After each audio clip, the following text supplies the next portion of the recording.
Kalau itu dianggap berbohong, Ya, maka potensinya ada dua.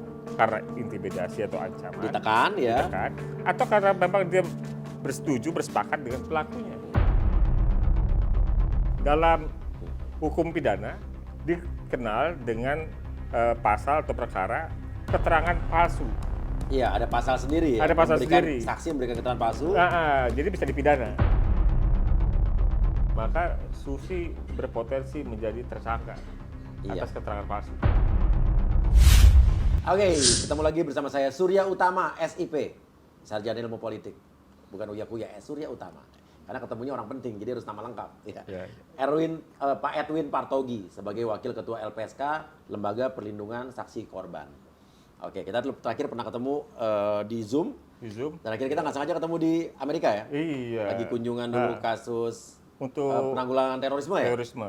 Iya. Oke, nah di mana LPSK ini adalah lembaga perlindungan saksi dan korban di mana semua saksi dan atau korban apapun bisa dilindungi di sini. Korban ya, korban tindak pidana dalam arti kata bisa pelanggaran HAM, pelanggaran HAM berat, korupsi bisa juga. Kalau dia mengetahui tindak korupsi, tapi takut mungkin diancam gitu ya. Terorisme apalagi, narkotik juga.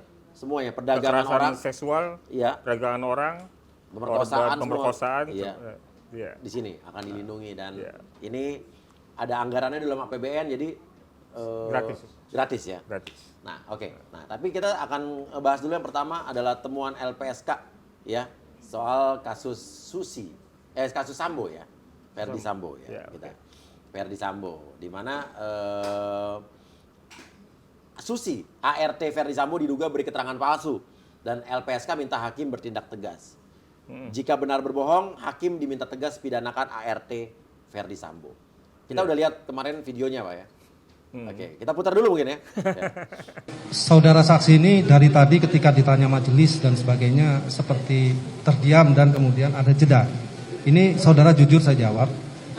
Saudara saksi di dalam jilbab, mohon izin ini saya perlu perjelas dulu. Siap. Saudara ada menggunakan handsfree tidak ini? Ada yang mengajari saudara sekarang? Tidak ada. Tidak ada? Tidak. Dipastikan itu tidak ada? Tidak ada.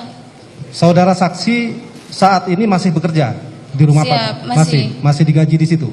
Siap. Susi itu sebelum peristiwa persidangan ini, apakah dia menggunakan kerudung atau tidak?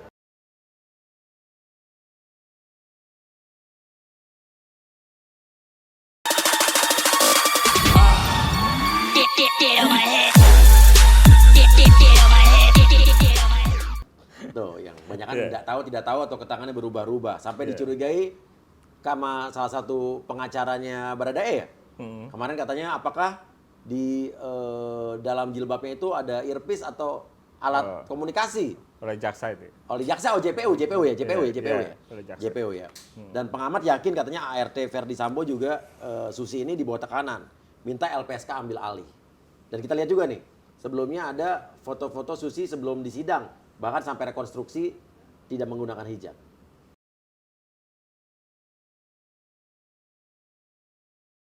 Jadi apakah benar dugaan kecurigaan JPU ya ada alat pendengar di sini gitu. Tapi itu ditanya tapi tidak lanjuti ya? Nggak diperiksa ya? Iya. Gimana coba menurut Mas Edwin?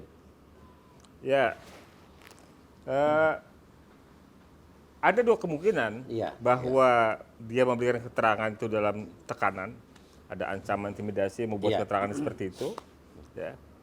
Kalau dianggap bahwa oleh hakim, oleh jaksa, oleh pengacara terdakwa bahwa keterangan itu palsu atau berbohong. Iya.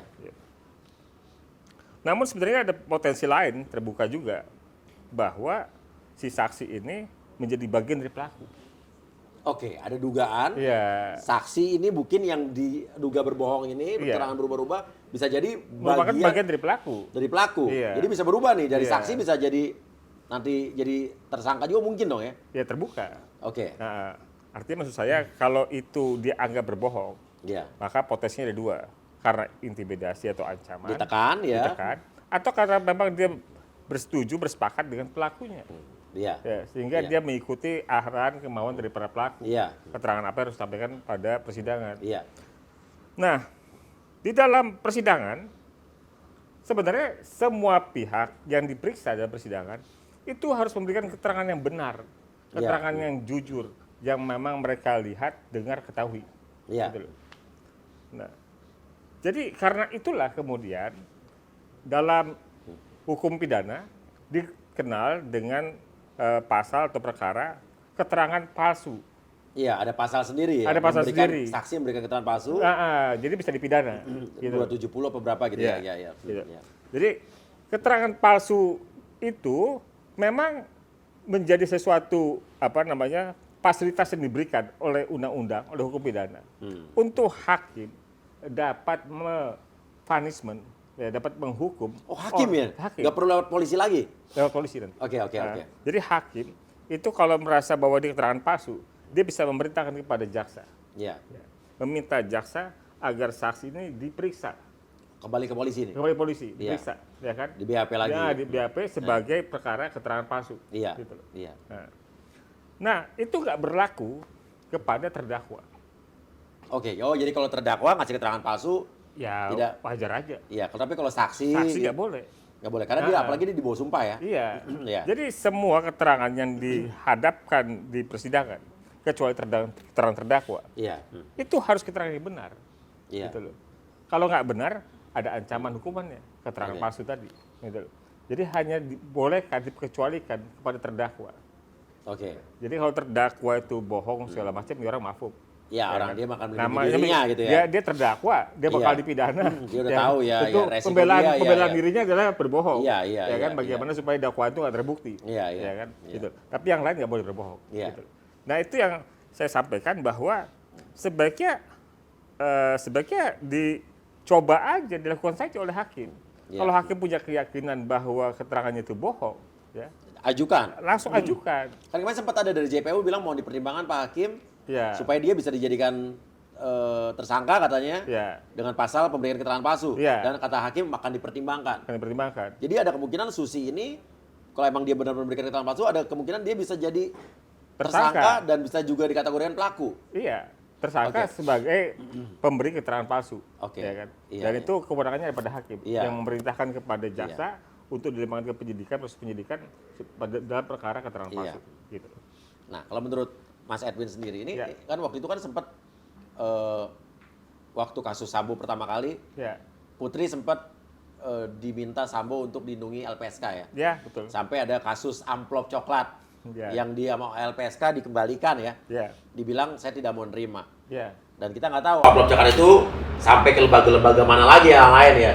Kan cuma LPSK kan dulu yang melapor dan mengembalikan. Kita nggak tahu nih lembaga-lembaga lain yang kena doa itu ada nggak gitu dorongan amplop ya kan?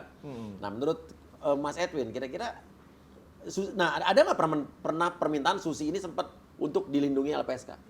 Ya pernah kan dari sejak awal dari 13 Juli. 13 Juli itu peristiwanya kan pembunuhan itu 8 Juli ya. Nah, 13 Juli kan Pak Ferdisambo sudah mengajukan permohonan perlindungan untuk istrinya. Untuk istrinya doang kan? Iya. Tapi sebagai dalam rangka kasus yang dulu yang dianggap pelecehan seksual dan sudah SP3 udah batal, udah dinyatakan tidak ada. Tapi sampai sekarang kan nongol lagi nih ya. Nongol lagi dengan tempat yang berbeda. Harusnya kalau hakim, polisi, jaksa kita udah ngelihat orang pertama kali dia membuat satu laporan pelecehan di tempat Duren 3 dinyatakan tidak berlaku, dia buat lagi di Jogja. Kalau masih itu dipakai menjadi dasar, kayak kita nggak sih Pak? Ya sebenarnya juga itu bisa digunakan. Iya. Jadi kalau seandainya penyidik mau mempersoalkan soal yang laporan palsu, yang kemudian dihentikan oleh penyidikan. Iya, dihentikan penyidikan dihentikan penyidikannya karena itu bagian dari skenario pembunuhan. Iya. Itu kan juga termasuk keterangan palsu. Iya. Gitu. Iya. Jadi keterangan palsu yang Ibu PC sebagai pelapor yang katanya dugaan kekerasan seksual, itu juga bisa dipidana. Tapi ini berarti bisa pasal berlapis dong? Bisa pasal berlapis. Artinya penyidik bisa memberikan pasal baru? Bisa memberikan pasal baru. Dimasukin nggak di pasal baru? Tidak ada. Nah kenapa? Ya nggak tahu. Nggak tahu. Kita nggak tahu. Oke. Ya maksudnya itu tidak pidana. Orang boleh lapor ke polisi atas peristiwa yang dia ketahui dialami. Ya, kalau dia jadi korban tindak pidana atau dia jadi saksi korban dari peristiwa pidana gitu. Tetapi tidak boleh ada orang yang membuat laporan palsu. Nah, itu kan udah dinyatakan tidak berlaku, artinya palsu laporannya kan? Palsu. Nah, berarti yang berhak membuat laporan bahwa dirugikan laporan palsu harusnya polisi ya? Polisi bisa. Polisi bisa. Polisi yang pada saat itu memeriksa ya? Ya, enggak, polisi sebagai penyidik. Penyidiknya? Ya. Nah, ya Mabes Polri segala macam itu Ayo. bisa memproses itu. Penyidik yang dulu menerima laporan PC, Iya. kepolisian yang berwenang pada satu nggak tahu di Polda, apa di Mabes, apa di mana. Ya. Ayo buat laporan dong, buktikan kalian presisi, bener nggak? Betul. Bener dong? Betul. Ini saya tantang nih. Ya kalau emang pengen bener-bener membuktikan polisi presisi semua kan. Iya. Kan Jadi kita harus mengembalikan itu citra kan, polisi dong. Betul. Itu Iya. kan dihentikan karena memang tidak ada peristiwa itu. Iya. Ya. Tidak ada. Tidak ada peristiwa itu. Berarti di polisi dibohongin. Dibohongin. Kok polisi institusi pengamanan yang lumayan tertinggi di negara kita ya? Iya. Kok dibohongin, dikibulin, diem aja nggak ngelapor gitu ya? Padahal kan Iya. polisi gampang nih, tinggal Gampang. ya kan? Ya gampang. Ada apa? Nah itu. Bagian Mas Uya lah itu. Iya. Iya. Oke, dan itu. Nah, Susi sendiri pernah ada nggak permintaan ke LPSK buat Tidak. Susi dilindungi? Tidak ada. Kenapa? Nggak tahu. Kan LPSK itu hanya bisa memberikan perlindungan Jika jika orang mengajukan permohonan. Jadi sifatnya harus sukarela. jadi emang harus Susinya yang meminta. Meminta ke LPSK. Iya, kalau emang Jadi- Susi merasa terintimidasi, Iya. ya Mbak Susi, Mbak ART ini merasa terintimidasi atau Iya. dia merasa ya minta perlindungan ke LPSK dong. Iya, betul. Benar nggak? Benar. Iya. Kalau Nah, misalnya enggak, tapi ada indikasi katanya dugaan berbohong, ya, ini jadi pertanyaan. Jangan-jangan bisa jadi dia menjadi bagian dari pelaku. pelaku. Oh, oke. Nah, saat memberikan keterangan saksi ART Susi ini, Ya. Pak Edwin melihat kan sering berhadapan dengan saksi dan korban nih dalam kasus Ya. apapun ya. Ya. Menurut Pak Edwin, intuisi. Ya. Itu kira-kira kondisinya dalam keadaan tertekan, gugup atau ancaman atau emang dia ngebohong kira-kira? Ya, saya nggak tahu persisnya ya. Kalau orang yang seperti itu kelihatannya. Ya, tetapi biasanya ada proses di mana sebelum persidangan seseorang saksi itu kan mendapatkan arahan, mendapatkan briefing, Ya. gitu loh. Kalau ditanya ini, jawab ini. Nah, Ya. briefing itu bukan hanya bukan hanya soal jawaban, tapi termasuk soal ekspresi. Oke, jadi jawaban kamu ekspresi harus kayak gini gitu ya. Kalau misalnya Ya. kamu nggak bisa jawab, bilang aja nggak tahu. Kalau Iya. bukan nggak bisa jawab, tetapi kalau kamu ditanya ini, bilang aja nggak tahu. Iya. Gitu loh. Atau Jadi, ada jawaban, ada pertanyaan yang belum sempat di briefing, bilang nggak tahu. Bilang nggak tahu. Nggak tahu gitu ya. Ya biasanya itu terjadi ya. Jadi Iya. sebelum orang maju ke persidangan ada briefing untuk diingatkan atau diarahkan. Nanti kalau ditanya ini jawabnya ini, kalau ditanya ini bilang nggak tahu, ya kan? Kalau ada di luar briefing ini bilang nggak tahu, gitu. Oke. Nah, kemudian termasuk juga dari cara duduk, ekspresi segala macam, ya. itu juga kadang-kala ada yang mengarahkan. Iya. Gitu. Oke. Nah, kalau lihat dari ekspresi Susi ini, Ya, ya, dia kan ada nggak tahu, tapi juga ada keterangan yang berbeda-beda. ya, Iya.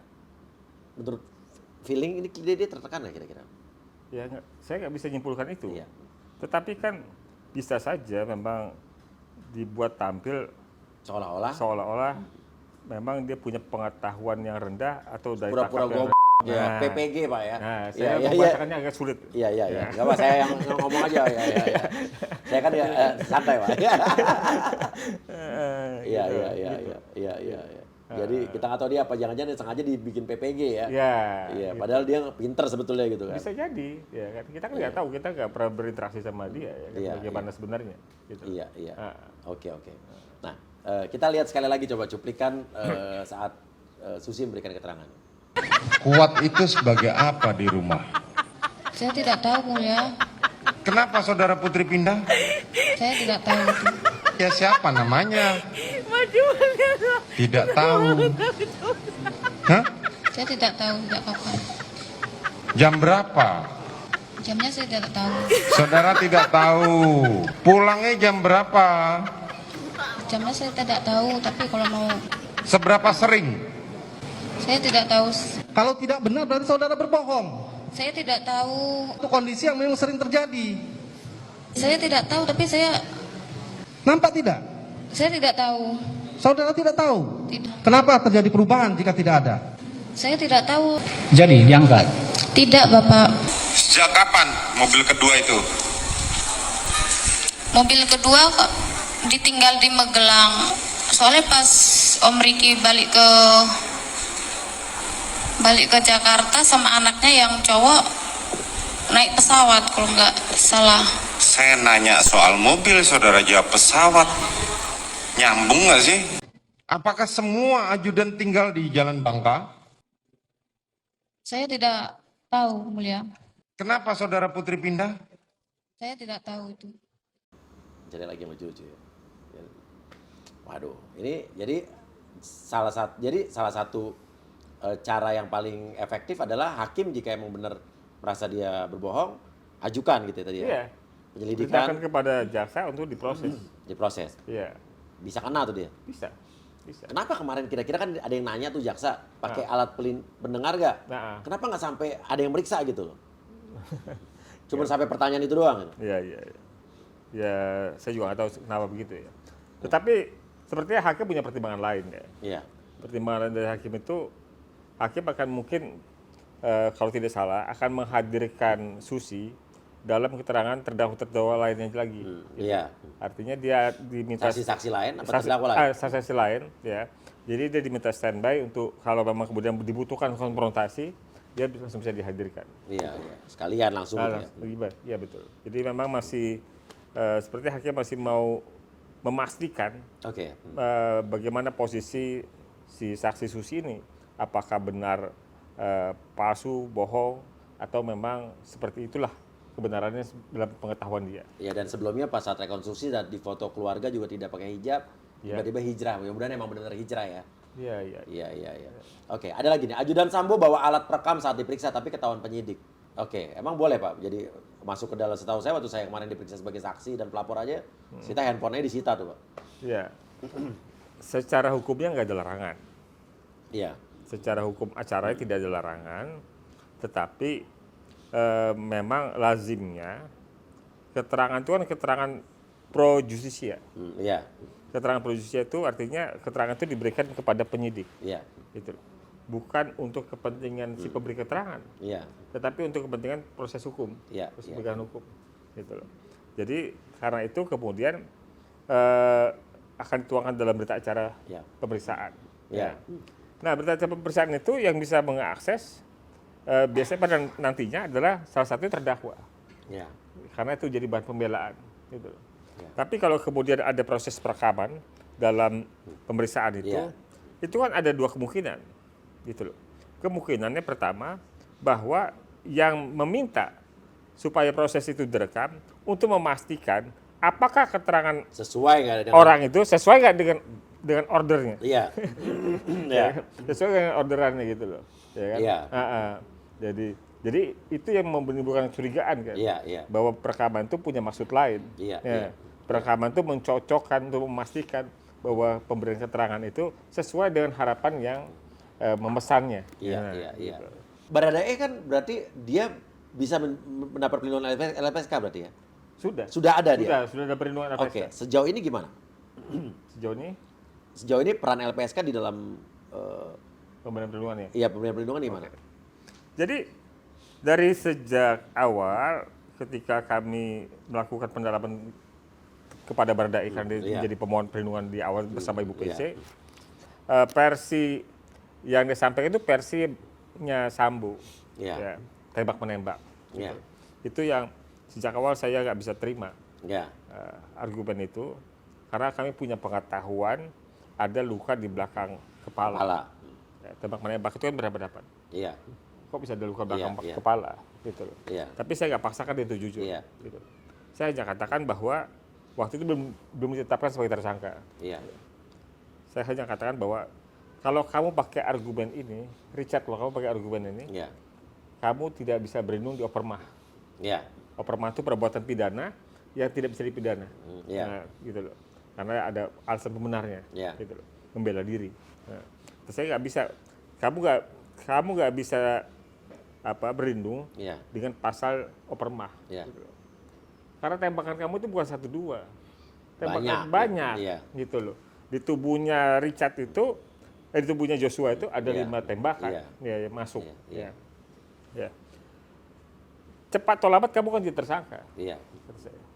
Dan peluang kamu untuk LPSK lindungi hanya 1. Kalau kamu jadi justice collaborator. Syaratnya kamu harus jujur. Kamu nembak semua apa enggak gitu ya? Kamu harus jujur. Seperti apa peristiwanya gitu loh. Gitu. Itu yang kemudian dia pertimbangkan. Dan kemudian pada pertemuan berikutnya dia sudah mulai berubah itu.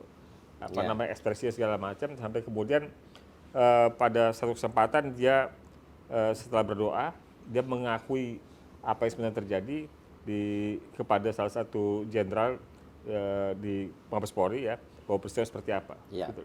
Dan ketika Kapolri pada tanggal 9 Agustus mengumumkan Verdi Sambo sebagai tersangka, itu Kapolri sampaikan bahwa keterangan itu diperoleh dari Baradae. Karena Baradae, Richard ini dia pengen menjadi justice collaborator. Gitu loh. Nah, saya bertemu Richard kemudian di Mabes Polri, di Barreskrim, dan saya tanya ke dia, Richard, kamu tahu soal justice collaborator dari mana? Dari mana kan dari Bapak yang bilang waktu di LPSK. Oh gitu ya. Gitu. Dan kemudian dia secara mulai membuka semuanya keterangannya seperti apa, peristiwa seperti apa, termasuk juga yang menyangkut obstruction of justice gitu. Nah, memang dari Richard dari Baradae Richard Eliezer ini yang membuka terang peristiwa itu seperti apa. Kemudian dari tersangka dia, kemudian timbul tersangka-tersangka lainnya. Dan kami lindungi dia sampai selama dia ditahan di ruang tahanan. Gitu. Kami punya pengamanan, tugas pengamanan kami tadi di bawah itu. Berada paling dekat dengan Baradae di rutan Barreskrim. Sampai sekarang? Sampai sekarang. Jadi tidak ada orang yang bisa mengintimidasi dia? Tidak ada orang yang bisa mengakses dia, mengintimidasi dia, karena ada tim dari LPSK, pengawasan LPSK yang berada dekat dengan Baradae, termasuk dilengkapi dengan CCTV. Oke, berapa orang dari LPSK yang mengamankan diri di bawah? Ya ada, kita punya berapa orangnya, nggak perlu saya sebut juga aja, bahwa kita pastikan 24 jam dia bersama LPSK, termasuk juga soal makanannya, kami yang memberikan. Walaupun jadi tidak bisa ada makanan dari luar yang... walaupun jatah makanan dia dari rutan ada, tapi yang kami kasih ke Baradae adalah dari makanan dari LPSK. Yang udah pasti aman. Kami memastikan bahwa... Dan sehat. Pastikan keamanannya. Sejak awal dia jadi tersangka, kami ingatkan kepada kepolisian agar tidak ada keributan antar tahanan. Nanti keributan antar tahanan mati. Jangan sampai sakit. Gitu kan. Nanti dikasih apa sakit. Jangan sampai keracunan. Jangan sampai dikasih sirup yang ada itunya tuh zat apa? Etisol apa tuh? Etikol, kan. Jangan sampai kemudian bunuh diri. Kan? Gitu. Itu yang sekarang kami ulang, kami pastikan bahwa itu tidak terjadi. Gitu. Jadi dia hanya ada dalam satu sel sendirian. Tidak jangan digabung. Seolah-olah nanti ada keributan tahanan, seolah dia jadi korban gitu. Kan bisa aja. Dia tidak digabung dengan tahanan lainnya. Satu sel hanya sendirian. Oke, apakah yakin sekarang Baradae kan berarti sudah di dalam perlindungan LPSK dan menjadi justice collaborator. Betul. Nah, gimana mental Baradae sekarang?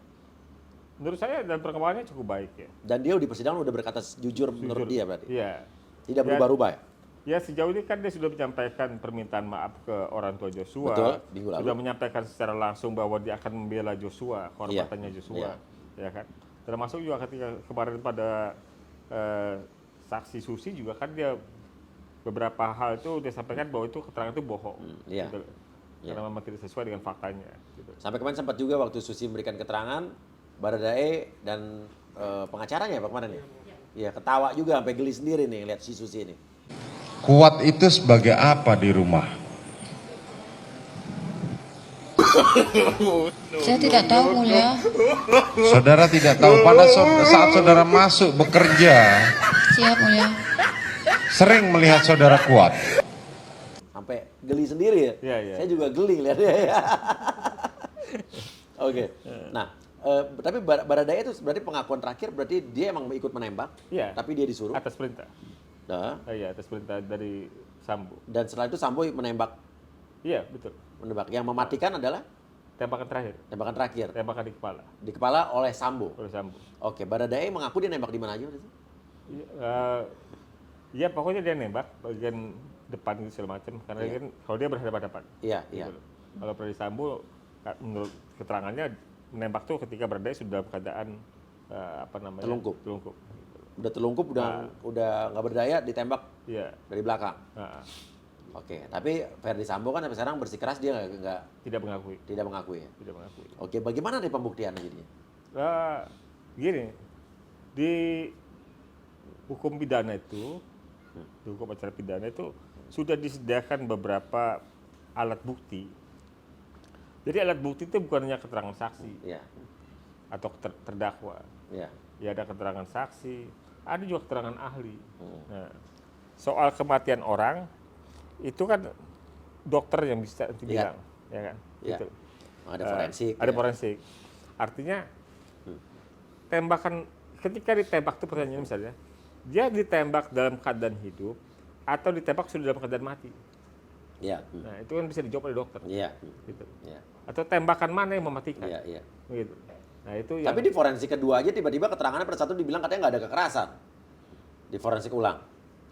ya maksudnya kekerasan Iya, itu yang iya. fisik Yang yang fisik, langsung. oke, Yang iya, langsung iya. bersentuhan secara Iya, fisik itu iya, nggak iya, ada. iya, iya. Karena kan semuanya yang Iya, iya. yang sejauhnya adalah tembakan. Gitu. Iya. Nah, jadi itu nanti kan dia hadirkan oleh jaksa untuk membuktikan dakwaan dari para pelaku Iya, ini. Nah, iya. Jadi menurut saya kita tak usah jangan buru-buru Pusing, iya. mengambil kesimpulan Iya. dari sikap para terdakwa atau Iya. pelaku yang membela diri Iya. dan menyangkal. Karena Saksi ahli ada ya. ada saksi ahli, ya kan, ada bukti surat dan yang lainnya. Saksi yang ahli versi siapa masalahnya, Pak? tentu ada versi penyidik. Ya. Oke, ya versi penyidik ya. Versi penyidik. Kan dari penyidikan sampai kepada diterima jaksa penuntut umum Iya. itu, ya, yang istilahnya P21. Iya. Itu kan penyidik harus bisa meyakinkan Iya. kepada jaksa, Jaksa, ya. bahwa ini berkas Lengkap. ya kan, bahwa kalau didakwa akan menang, Iya, akan iya, bisa iya, membuat iya, si iya. pelaku dipidana. Jangan gitu. berbalik ya. Iya. Kalaupun jaksa nggak yakin, dia akan kembalikan. Iya, nggak Istilahnya akan P21 ya. Kita sering P19, Iya. dikembalikan ke penyidik Iya. dengan catatan Dilengkapi. 1, Iya. 2, 3 gitu loh. Artinya secara prosedur, secara proses, kalau itu diterima oleh jaksa dinyatakan P21, berarti jaksa juga punya keyakinan bahwa peristiwa itu terjadi. Oke, Gitu, dan sebagaimana pada didakwakan. hasil otopsi dan segala macam itu ada beberapa jenis peluru dan tembakan gitu. Yaitu yang Tidak hanya satu berarti ya? Tidak hanya satu. Iya. Karena masing-masing senjata api itu meninggalkan jejak. Jejak dengan ulirnya. Dengan ulir segala macam. Iya. Jadi tentu ahlinya bisa tahu ini dari senjata apa. Nggak mungkin dong Baradae banyak pistolnya dong ya kan. Iya. Apalagi ada Glock, ada Glock ya kan. Iya. Oke, ya. Nah, apakah Iya. sebagai justice kolaborator Baradae ini bisa berlepas dari hukuman? Apa hanya hukumannya dikurangi?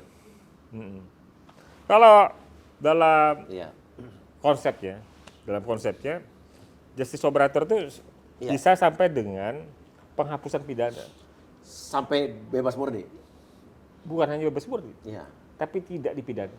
Oh, sampai begitu? Iya, jadi dia tidak dijadikan tersangka, tidak Iya. dijadikan terdakwa, ya kan? Iya. Jadi dia tidak dipidana, ya, karena Iya. perannya itu jauh lebih penting. Iya, Nah, iya. Tapi di Indonesia nggak nyampe situ. Iya. Di Indonesia itu hanya sampai pada kalau seseorang mau jadi justice collaborator, JC. ya JC, itu dia harus punya sifat penting keterangan dan yang satu lagi bukan pelaku utama. Oh, bukan pelaku utama? Iya, iya. Soal bukan pelaku utama nih, Tapi kalau pelaku juga bukan pelaku utama? nggak apa, bukan Nggak pelaku masalah, utama. oke. Bukan pelaku utama. Gitu. Nah kalau di negara-negara lain, ini ada yang berbeda juga. Iya. Artinya di negara juga secara hukum mereka bisa menerima JC sebagai pelaku utama jadi JC. Oke. Oh, pelaku utama bisa jadi juga? Bisa. Oke. Untuk mengungkap siapa? Untuk mengungkap pelaku-pelaku utama yang lain, misalnya bandar narkotika. Iya, iya, iya. Ada satu bandar narkotika Iya. yang mau mengungkap Iya. dan tersangka terbuka ini atau pengakuan ini akan bisa menangkap 10 bandar narkotika yang lain. Nah, Oke itu ya. Oke, Iya, iya, iya. dia bisa dihapus pidana dia. Iya, yang Jadi penting dia 10 bandar lain ketangkep. ketangkep, Iya. gitu. Jadi nggak dijadikan tersangka, Iya. dia nggak dijadikan terdakwa. Iya. Nah begitu. Kalau di kita tidak sampai situ. Iya. Kalau di kita hanya sampai dengan pengurangan hukuman. Walaupun itu bukan pelaku utama. Iya. Jadi misalnya pelaku utama bukan si Baradae. Iya. Dia mengungkap pelaku utamanya. Iya. Dia tidak akan bisa bebas murni. Tidak bisa bebas murni. Hanya dikurangin hukuman. Nah, kalau berdasarkan hukum kita, Iya. tidak bisa bebas murni, tapi dia dikurangan hukumannya. Gitu. Dan proses pengurangan hukuman itu ada nanti ketika di tuntutan jaksa. Iya. Di tuntutan jaksa itu LPSK, itu menyampaikan rekomendasi kepada hakim melalui jaksa agar hukuman terhadap JC ini diperingan. Gitu loh. Dan dalam bahasa undang-undang itu dikatakan bahwa hakim memperhatikan dengan sungguh-sungguh rekomendasi LPSK. Oke, jadi LPSK bisa memberikan rekomendasi ya? Iya. Dan apalagi sekarang Baradae sudah di dalam bawah pelindungan LPSK. Tinggal kita melihat konsistensi keterangannya. Iya. Gitu. Nah sekarang masalahnya niat Baradae mau jadi justice kolaborator. Iya. Sejujurnya nih, emang mau lepas dari hukuman berat? Atau emang benar-benar pengen membantu mengungkap atau membantu Brigadir J untuk mengungkap pembunuhan sebenarnya? Ya saya rasa ada keinsapan bahwa perbuatannya itu salah, dan dia menyesali perbuatan itu, dan dia ingin lebih tenang hidupnya dengan mengungkap itu. Gitu. Dan kemarin sempat juga minta maaf, dan kelihatannya kayaknya juga orang tua dari Joshua juga memaafkan. Ya? Memaafkan. Ya sampai sempat dipegang apa yang kemarin tuh waktu dia bersibuk kepalanya ya. Ya karena mereka keluarga Joshua orang baik kelihatannya. Jadi dia, nah kayaknya cukup itu aja karena sampai sekarang Verdi Sambo juga belum meminta maaf secara langsung. Dia baru kemarin bilang dia minta maaf tapi dia bilang katanya terpaksa melakukan ya katanya. Kita lihat nih artikel ini.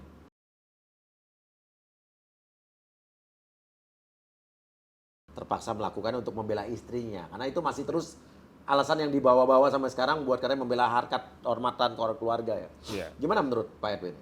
Ya nggak apa-apa. Ya terdakwa mau menyampaikan apa saja itu hak dia. Tapi jaksa tentu punya alat-alat bukti untuk membuktikan dakwaannya. Soal apakah alasan istrinya dilecehkan segala macam itu apakah bisa jadi pengurangan hukuman? Kalau jadi unsur pemaaf tidak. Tapi itu paling jadi pengurangan hukuman. Ya kita lihat bagaimana keyakinan hakim. Apakah hakim bisa diyakini nggak dengan bahwa ada perbuatan pelecehan seksual yang terjadi di Duren 3 kemudian pindah ke Magelang? Ya itu udah satu hal yang nggak masuk akal ya. Kalau sampai orang ada yang percaya udah minta ampun sih. Dan kita percaya bahwa hakim dan jaksa ini kan dilihat diliput secara live setiap persidangan ya. Jadi ini saatnya juga buat hakim dan jaksa membuktikan diri bahwa kalian patut menjadi idola-idola selanjutnya. Karena kan idola-idola kan ada dari polisi, dari tentara, pernah dulu ada idola yang karena pemberantas apa gitu kan. Nah, apakah sekarang hakim dan jaksa JPU dalam kasus persidangan ini bisa menjadi idola-idola masyarakat Indonesia yang berikutnya bahwa wah hakim yang hebat, kita harap begitu ya. Ada idola baru dari dunia kehakiman dan kejaksaan nih. Ya kita harap mereka benar-benar profesional. Ya di sisi lain kan tapi yang disampaikan bahwa peristiwa Magelang itu terjadi kekerasan seksual atau pelecehan. Sejauh ini itu ada di level opini. Iya dan logikanya juga kalau emang ada kejadian di situ kenapa nggak saat itu ngelapor ke polisi, Polres setempat? Kenapa masih mereka pulang bareng? Iya kan? Dia teleponnya pasti polisi yang datang. Iya, orang istri jenderal ya kan? Itu udah nggak masuk akal gitu kan. Dan kalau masih itu dikawal juga dan dipercaya terus juga nggak ditindaklanjuti, betapa bodohnya kita, Pak. Tapi kita sih nggak mau jadi orang bodoh, Pak ya. Ya. Biarlah orang-orang bodoh yang mempercayainya. Iya. Nah, kalau Baradae jadi justice kolaborator, tetap dihukum atau dikurangi. Bagaimana dengan ART Susi? Andai kata dia terbukti berbohong misalnya. Dia sepenuhnya ada pada hakim. Kalau hakim perintahkan jaksa untuk memproses kebohongan itu, maka Susi berpotensi menjadi tersangka atas keterangan palsu. Iya. Gitu. Oke, ini ada lagi artikel nih. LPSK diminta dilindungi saksi agar tak cabut BAP di sidang Verdi Sambo. Lindungi saksi? Iya, agar tak cabut BAP. Ya tadi saya sampaikan, kami tidak bisa serta-merta melindungi seseorang kalau orang itu tidak meminta. Karena prinsipnya harus voluntary. Kerelaan dari pihak yang membutuhkan untuk mengajukan permohonan ke LPSK. Oke, jadi ini berarti gampang banget nih, teorinya gampang banget. Jika kalian ada yang merasa perlu mendapatkan perlindungan atau mungkin kalian menjadi saksi dan takut diintimidasi atau takut diteror, minta perlindungan LPSK, dilindungi. Iya. Gratis. Gratis. Kalau sampai kalian berbohong dalam memberikan keterangan sebagai saksi, Iya. tapi tidak meminta pelindungan, Iya. ya kita udah bisa, ya jadi ada kecurigaan-kecurigaan wajar aja gitu kan. Betul. Betul sekali. Dan Ah. silakan bisa minta permohonan ya. Tapi nggak mungkin ya, ada langsung mengambil alih aja tanpa mereka minta gitu. Nggak bisa. Nggak bisa ya? Nggak bisa. Oke. Keluarga Baradae dilindungi LPSK juga? Kami sudah mengajukan menawarkan sejak awal, Iya. tapi mereka tidak merespon, ya nggak apa-apa. Oke, oke. Nah, karena itu hak semua orang, dia mau Iya. ngaju permohonan boleh, nggak ngaju juga nggak apa-apa. Oke, keluarga Joshua Keluarga Joshua juga tidak merespon. tidak merespon juga. Tidak Udah merespon. udah Iya. sempat diajukan ya. Sudah sempat kami bangun komunikasi dan tidak Iya. merespon juga nggak apa-apa. Ya, Susi sempat ada. Nggak ada, karena memang Susi ada dalam, kami tahu namanya sejak awal, tapi dia tidak punya, yang kami tahu kualitas keterangan yang pokok itu kurang lah. Iya, Iya. iya. Ya, nggak penting juga ya dia bohong, Iya. nggak bohong ya sebetulnya. Justru dia bohong malah Bisa. justru bisa menjerumuskan ya malah ya. Ya iya, kalau dia berbohong sayang lah, ya Iya. kan. Dia dari manusia bebas kemudian punya status tersangka misalnya, Kasihan. Ya. dari orang yang bisa bebas kemana-mana kemudian masuk di sel kan kasihan. Oke. Oke, Baradae nggak minta keluarga buat dilindungi? Berarti merasa bahwa keluarganya sudah dalam perlindungan dari satuannya. Iya. Jadi informasi yang diperoleh ya, Baradae kan berasal dari Brimob. Iya. Nah, jadi satuannya Brimob juga sudah memberikan perhatian lah kepada pihak keluarga Baradae. Oke, kita lihat lagi perkembangan selanjutnya, kasus selanjutnya ini bagaimana Iya. kasus Verdi Sambo ini menarik sekali untuk Iya. diikuti. Dan sekarang kita beralih ke Kanjuruhan. Jadi TNI Polri Iya. itu bergerak pergi. Nah, kosongnya itu kemudian video berikutnya kita lihat Iya. bahwa ada orang penonton yang masuk Loncat ke lapangan, nih, ini, loncat. iya, iya, Ah, loncat nih. ya. Oke. Artinya loncatnya itu karena pengamanan sudah tidak ada. Jadi malah 3 aparat yang maju ini penembakan yang tahap kedua. Di selatan lebih banyak lagi. Oke. Ada lebih dari 5 kayak 5. sumber asap. Mau 5 kayak mau berapa, efeknya pasti parah. 2 menit saja, oh baby please don't go.